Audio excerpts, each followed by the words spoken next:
Hai guys, selamat pagi. Awali hari-hari kita dengan doa supaya perjalanan kita dalam berbisnis di Prudential lancar dan kita semua bisa mendapatkan apa yang kita impi-impikan.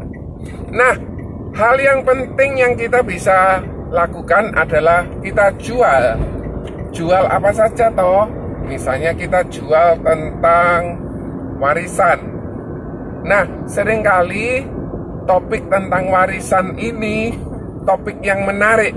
Oleh karena itu banyak agen asuransi yang memiliki sertifikat tentang waris. Karena waris ini juga menimbulkan konflik. Misalnya bagaimana? Misalnya antara kakak dan adik tidak terjadi kesepakatan tentang waris tersebut, maka yang terjadi adalah pertengkaran dan perselisihan. Tetapi kalau misalnya orang tua yang bijak, dia bisa melakukan tindakan yang baik, salah satunya melalui asuransi dengan memberikan waris kepada anaknya dalam bentuk polis. Contoh, anaknya 3. Anak yang pertama sudah diberi pabrik seharga katakan 5 miliar. Anak yang kedua sudah diberikan rumah seharga 2 miliar. Sehingga di sini terjadi sebuah kesenjangan. Kenapa yang satu dikasih 5 miliar, yang satu 2 miliar. Sedangkan anak yang ketiga tidak memiliki warisan sekali atau tidak dapat warisan. Oleh karena itu, apa yang bisa dilakukan oleh orang tua? Orang tua bisa membuka sebuah polis. Polisnya itu dengan tujuan untuk waris. Karena tidak akan menimbulkan konflik. Kalau yang tadi kesenjangan menimbulkan konflik, terjadi iri, terjadi sengketa dan lain sebagainya. Tetapi kalau Anda ajak nasabah-nasabah Anda untuk melakukan polis khusus untuk waris, contoh gini, setiap anak kepingin dikasih uang 10 miliar semua. Maka apa yang harus dilakukan? Dia buat uang pertanggungan seperti ini. Karena anak yang pertama sudah dapat 5 miliar dalam bentuk pabrik, kurang 5 miliar. Berarti uang pertanggungannya 5 miliar. Anak yang kedua sudah dikasih rumah 2 miliar, berarti kurang 8 miliar. Maka dia buat uang pertanggungan 8 miliar. 8 tambah 5, 13 miliar. Anak yang ketiga belum dapat apa-apa, dia dikasihin sejumlah warisan 10 miliar. Jadi dia membuat uang pertanggungan sebesar berapa? 23 miliar. Dan di penunjukan ahli waris, untuk anak A diberikan 5 miliar, untuk anak B diberikan 2 miliar, untuk anak C diberikan 10 miliar. Jadi asas keadilan terjadi, sehingga konflik tidak terjadi, sehingga anak yang satu dengan anak yang lain terjadi satu kesepakatan. Oh ya, orang tuanya sudah mengatur seperti demikian. Orang tuanya mencegah terjadinya sebuah konflik dengan polis asuransi. Jadi polis asuransi banyak bro. Bukan cuma sekedar kita jual kesehatan. Bukan cuma jual, ya sekedar jual begitu.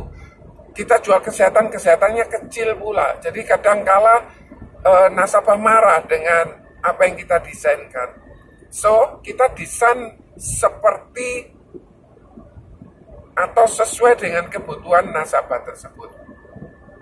Entah itu untuk waris, entah itu untuk dana pendidikan, seperti video saya sebelumnya yang menyatakan bahwa sekarang butuh 500 juta, 17 tahun lagi dana pendidikannya butuh berapa, itu nanti akan pengaruh. Kemudian bisa untuk proteksi income-nya dia, contoh, atau garansi pendapatannya dia. Contoh, ada seorang punya pengeluaran 25 juta sebulan. Bagaimana cara melindungi agar uang 25 juta ini tetap ada, tetap disediakan, walaupun terjadi resiko meninggal, maka lifestyle tidak akan turun. Bagaimana caranya? Untuk gampang-gampangannya, katakan 25 juta tadi kalikan 200. Artinya, uang 25 juta ini kalau diambil setiap bulan 25 juta selama 200 bulan, maka di bulan ke-200 akan habis. Kalau 200 dibagi 12 berarti sekitar, kalau 10, 80, kalau 20, 160, sekitar 25 tahunan uang ini masih bisa bertahan. Jadi bagaimana yang harus dilakukan? Dia buat uang pertanggungan sebesar berapa? Sebesar katakan 5 miliar. Jadi pertimbangannya gini, kalau dia punya uang 5 miliar, dibungakan bank dengan bunga katakan 6%, maka akan didapatkan sejumlah uang 300 juta per tahun. Jadi uang yang 5 miliar ini dideposito dengan bunga 6%, tidak boleh diambil, tidak boleh dipindahkan, tidak boleh di OD-OD. Uang ini kalau didepositokan dengan bunga 6% akan dapat uang 300 juta per tahun. Kalau dibagi 12 berarti 25 juta. Jadi uang miliar ini bisa menggaransi kalau misalnya nasabah tersebut mengalami sakit kritis, uang 25 miliar ini tetap ada. Biasanya konsep yang baik ini disetujui oleh nasabah. Siapa toh yang bisa beli konsep-konsep asuransi ini? Orang yang pasti punya uang. Kalau orangnya nggak punya uang, sebaiknya diarahkan untuk jadi agent saja, supaya dengan dia jadi agent, dia dapat klien, maka dia dapat uang asuransi secara gratis. Yang kedua, orang yang sehat. Kalau orangnya punya uang, orangnya sehat, ini adalah orang yang potensi untuk diajak menjadi nasabah. Kalau dia tidak sehat tapi dia punya uang, mungkin masih bisa ekstra preminya lebih mahal atau hal yang lain. Tapi kalau dia sehat nggak punya uang, sebaiknya dia dijadikan agent saja. Hal yang ketiga, selain orang yang sehat, orang yang punya uang, yang ketiga orang yang mau. Tapi untuk mau ini lebih gampang. Kenapa? Karena orang yang nggak mau itu akan mudah menjadi berpikir, mempertimbangkan dengan konsep yang sesuai dengan kebutuhannya. Yang semula dia tidak berpikir tentang asuransi, dia mulai memikirkan. Jadi kita rubah arah orang yang menolak menjadi orang yang mulai memikirkan. Orang yang memikirkan mulai orang mempertimbangkan dan ambil asuransi.